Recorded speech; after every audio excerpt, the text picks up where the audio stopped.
provided for in the Constitution. Tukisonga mbele ni kwamba wakazi wa eneo la Kanyungu, Kibwezi Magharibi kwenye kaunti ya Makueni wamelitaka shirika la kuhifadhi wanyamapori nchini KWS kuingilia kati kwa haraka mgogoro kati yao na ndovu vile mamba ambao wamekuwa kero kwa muda sasa katika eneo hilo.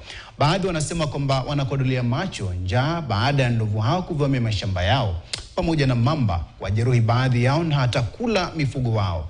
Mbunge eneo hilo Mwengi Mutusa akitoa wito kwa KWS kulizuru eneo hilo na kuwanusuru wakazi dhidi ya kero hilo.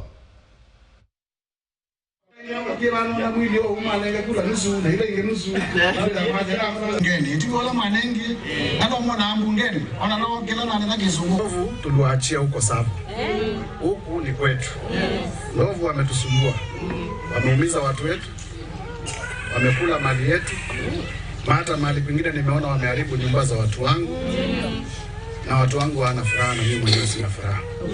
So mtuambie kama ndovu zimewashinda, ujue hawa watu wetu, we grew up as hunters and gatherers. We grew up as hunters and gatherers. Kwa hivyo kama KWS umeshindwa na ndovu, we were known as hunters and gatherers. Na ikifika hapo tutasema na tutadili na wao.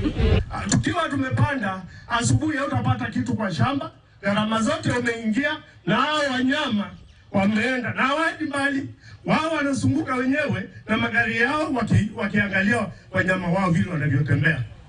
Tunaomba tafadhali kwa heshima zote, hao wanyama kama hawezi kwenda kabisa, tujaribu njia ya kutenganishwa na wao. Naam, katika juhudi